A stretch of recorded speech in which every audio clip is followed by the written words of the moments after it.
mengacu ke surat 49:13 tadi di Al-Hujurat, inna akramakum indallahi atqakum. Yang paling mulia di hadapanku adalah orang yang paling takwa. Pertanyaannya, banyak orang ngomong takwa, tapi gak banyak orang tahu ciri-ciri orang yang bertakwa.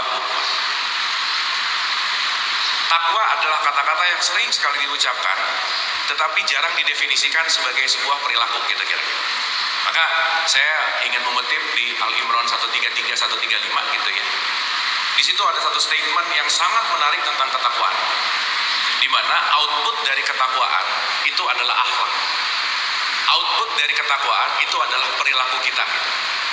Maka jangan lupa ibu bapak, Islam dalam konteks perilaku itu kita sebut sebagai Islami gitu. Maka orang yang KTP-nya Islam itu belum tentu Islami. Sehingga kalau identitasnya Islam tidak dibarengi dengan akhlak, ya mungkin yang Islam cuma identitasnya aja sih gitu. Tapi apakah jiwanya udah Islam? Apakah jiwanya Islami? Itu belum tentu. Maka sekali lagi mudah-mudahan kita melakukan ini tidak hanya sebagai identitas, tetapi juga masuk ke dalam sebuah kesadaran. Intinya adalah menuju kembali kepada ketakwaan itu sendiri. Nah, berdasarkan Al-Imran 133, 135 ada 3 poin penting yang bisa saya sampaikan dalam waktu yang singkat. Karena mohon maaf banget, mau sholat rajin, puasa rajin, umroh rajin, haji rajin, tapi nggak menuju ke yang 3, berarti kita semua nggak nyampe ke titik sampai gitu. Akhirnya kita hanya berputar-putar di wilayah jembatan, tapi tidak menuju kepada titik hasil. Sehingga dua-duanya penting sekali dalam wilayah yang namanya keseimbangan. Nah, nomor 1 Bu, Pak, based on atau menurut Al-Imran 134-nya, siapa sih orang yang takwa? Nomor 1, orang yang takwa adalah orang yang bersedekah baik lapang maupun sempit. Itu nomor 1. Jadi orang yang takwa itu adalah orang yang berkaitan dengan sedekah. Sedekah itu kaitannya dengan melepaskan. Jangan lupa hasil dari Ramadan itu adalah kembali kepada fitrah. Fitrah itu artinya original. Fitrah itu artinya the originnya kita, sucinya kita, suci tanpa dalam tanda petik ada kemelekatan. Maka ibu bapak kalau kita sadari lebih dalam, siapapun kita nggak ada yang minta dilahirkan di sini. Kita semua terpilih. Dan kalau kembali menuju kepada innalillahi wa inna ilaihi rajiun, kita semua berasal dari Allah dan akan kembali. Dan kita semua sedang menjadi tamu di sini. Dan kita sadar bahwa tamu itu nggak pernah punya hak milik. Kita semua cuma dipinjamkan untuk belajar, yang pada akhirnya kita akan kembali kepada Allah itu sendiri. Maka yang menarik adalah ketika kita hanya menjadi tamu yang nggak pernah punya hak milik dan tidak menyadari bahwa semua itu hanyalah titipan sebagai sebuah pembelajaran, banyak orang hari ini yang merasa kehilangan. Pertanyaan, bagaimana kita bisa kehilangan terhadap sesuatu yang kita nggak pernah miliki? Dan kita nggak pernah punya hak untuk memiliki, karena kenapa? Kita datang ke sini cuma mau belajar dan mampir sebentar. Dan kita nggak pernah punya hak milik apapun dalam kehidupan ini sebetulnya. Sehingga hal yang paling memberatkan dalam hidup adalah merasa memiliki. Itulah yang disebut attachment. Itulah yang disebut yang namanya kemelekatan. Melekat kepada harta lah, melekat kepada jabatan lah, melekat kepada status lah, melekat kepada apapun kemelekatan. Maka nomor 1, orang yang bertakwa adalah orang yang bisa melepaskan kemelekatan.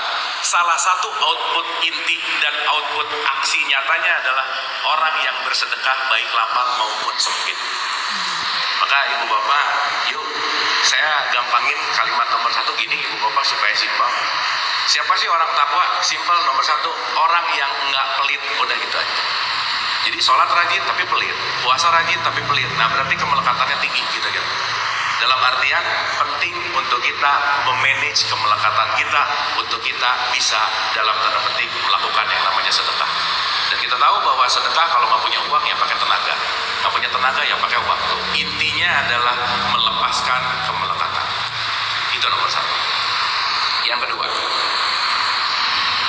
la'allakum tattaqun, menjadi orang yang takwa, menjadi orang yang mulia, itu nggak mungkin kalau kita tidak mampu menahan amarah pun. Maka kalau kita bicara kita tidak makan tidak minum, salah satu inti dari pembelajarannya adalah mampu mengontrol amarah sebetulnya. Jadi nomor 2 Bu, Pak, siapa orang yang takwa? Orang yang pandai menahan amarah. Jadi maaf nih, sholat rajin, haji udah, tapi pelit. Habis gitu titik sampai gitu kira-kira. Karena jembatan ritual sekali lagi outputnya adalah menjadikan kita sebagai orang yang tidak melekat kepada kemelekatan apapun. Dan yang nomor dua, pandai menahan amarah. Maka ibu bapak mungkin ini message penting banget gitu ya. Dan saya rasa semua apapun konflik dalam hidup itu datang dari amarah gitu. Tapi ibu bapak maaf ya, orang pelit cenderung cepat marah, udah gitu aja bapak. Kenapa? Karena tingkat kemelekatannya tinggi. Dan itu pasti menyiksa dirinya gitu. Nah, kita Ramadan dan puasa itu dilatih untuk mengurangi tingkat amarah. Ibu bapak yang dirahmati oleh Allah, ada satu hal yang penting untuk kita renungkan dari amarah. Sadarilah bahwa kita sebagai manusia itu nggak pernah punya masalah dengan apapun dan siapapun kecuali sama ego kita masing-masing, titik. Jadi kalau kita bicara bahwa gara-gara dia, nggak ada faktor eksternal yang membuat kita bisa kecewa, nggak ada faktor eksternal yang membuat kita bisa marah. Karena kenapa? Kecewa dan marah sudah ada di dalam diri kita. Faktor eksternal hanya mengingatkan sebetulnya. Sehingga pada dasarnya kalau kita bicara dalam konteks kehidupan, sekali lagi, masalah dan apapun konteks permasalahan dalam hidup, kita sebagai manusia, permasalahan utama hanya kepada ego kita masing-masing. Maka kalau mengutip statement Nabi Muhammad kan, setelah perang Badar, sahabatnya nanya, ya Rasul, what next gitu. Nabi Muhammad bilang, berikutnya kita akan menuju perang besar. Perang besar apa kemarin perang? Karena perang terbesar adalah melawan hawa nafsu, melawan ego gitu. Nah ibu dan bapak, yang menarik adalah kalau kita bicara masalah ego dan gak ada permasalahan selain ego, sadarilah bahwa ego tidak pernah di luar diri kita, tapi ada di dalam diri kita. Maka ketika kita punya masalah dalam hidup karena egonya di dalam, pemicunya di dalam, yang paling terpenting adalah jangan mencari jalan keluar, tapilah cari jalan ke dalam. Karena masalahnya gak pernah di luar diri kita, tetapi di dalam diri kita. Maka ketika kita terlalu menghabiskan energi dan waktu untuk menyelesaikan faktor eksternal, untuk merubah faktor eksternal, kita nggak pernah bisa merubah faktor eksternal sebelum kita merubah apapun di dalam diri kita. Maka ketika kita bicara dalam ketakwaan yang nomor dua, bagaimanapun pandai menahan amarah. Dan ibu bapak jangan lupa ya, ini kalau nggak latihan nggak bisa. Karena hari ini ada orang yang bilang, aku tuh orangnya pemarah. Enggak, tiap hari latihan marah. Jadi terlatih untuk marah.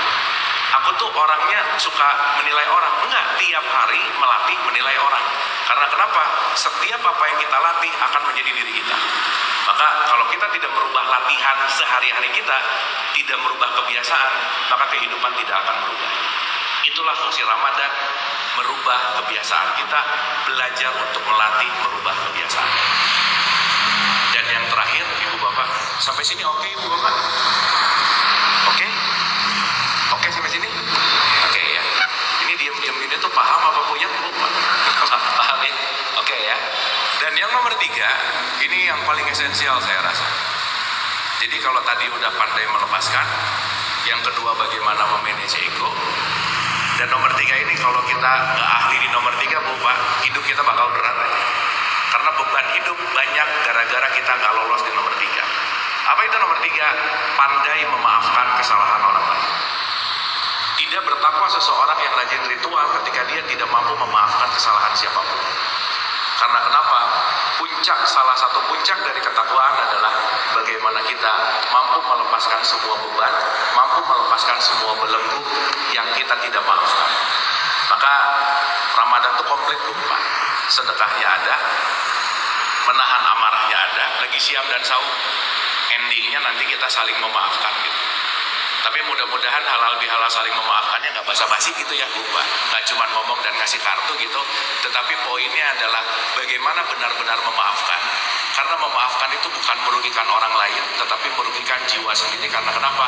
Orang yang tidak memaafkan, jiwanya pasti penuh dengan beban gitu. Nah, berdasarkan ini Ibu Bapak, di kesempatan kita yang sempit ini, meskipun sempit, mudah-mudahan ada sesuatu gitu ya. Karena yang terpenting adalah setelah ini kita melakukan praktikal. Karena harapannya tidak hanya menjadi pengetahuan, tapi pengetahuan yang ditransformasikan menjadi sebuah perilaku gitu. Oleh karena itu, saya simpulkan Bu Pak, nomor satu, yuk kita melakukan keagamaan dengan sadar Bu Pak. Bukan dengan dogma dan doktrin dan tradisi gitu. Adakanlah why dalam setiap apapun yang kita lakukan. Karena Quran tuh selalu mengencourage kita, selalu mengajak kita alif lam ra tilka ayatul kitabil mubin inna anzalnahu qur'anan arabiyyan la'allakum ta'qilun. Ta'qilun. Gunakanlah akalmu, ngerti dong kira-kira. Jangan sampai kita baca sesuatu kita nggak ngerti. Ya Bapak, ini menarik sekali, lucu gitu ya. Saya tuh muter majelis tuh banyak banget gitu, dan rata-rata kan ibu-ibu gitu. Terus saya tanya sama ibu-ibu yang lagi tadarusan dan lagi hataman. Saya tanya, ibu-ibu lagi baca Quran, hatinya tenang nggak? Jawabannya sama, Pak, tenang banget ya. Kenapa coba ibu-ibu bisa tenang? Karena ibu-ibu nggak ngerti isinya. Jadi nggak tahu isinya buat apa gitu. Sehingga kalau kita ngerti apa yang kita baca, kita mulai agak sedikit, kayaknya perilaku saya nggak cocok nih sama ayat ini. Kayaknya perilaku saya, justru setelah kita baca Quran, yang kita dapatkan adalah keinginan untuk berubah. Karena kenapa? Karena kita tahu isinya apa, bukan hanya membunyikan, bukan hanya menjadi tradisi, tapi di situ ada kesadaran gitu. Yang kedua, Bu, Pak, siam dan saum itu kaitannya antara fisik dan jiwa gitu, antara jasmaniah dan ruhaniyah.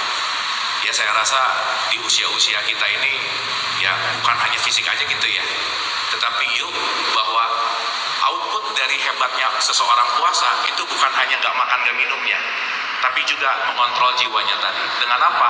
Menuju kembali kepada ketakwaan tadi. Yang terakhir, inna akramakum indallahi atqakum. Yang paling mulia adalah orang yang paling takwa.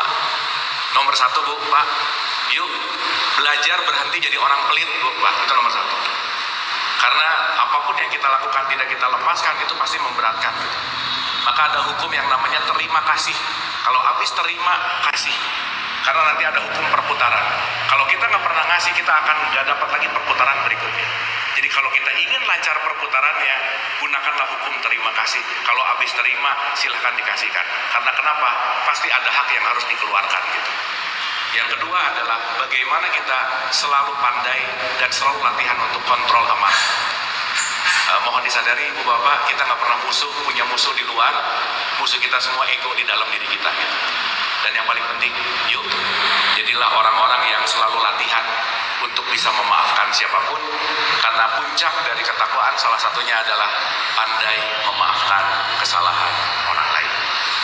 Semoga ada yang bisa diambil dari diskusi singkat ini, dari pembelajaran singkat ini Ibu dan Bapak, dan senantiasa puasa kita bukan hanya puasa yang disampaikan Nabi Muhammad, hanya menahan lapar dan haus gitu. Tapi juga jangan lupa ketika tubuh perlu nutrisi, jiwa pun diberikan nutrisi. Maka jangan hanya terlalu sibuk dengan skincare, tapi soul care juga penting. Dan soul care itu adalah ketakwaan tadi gitu.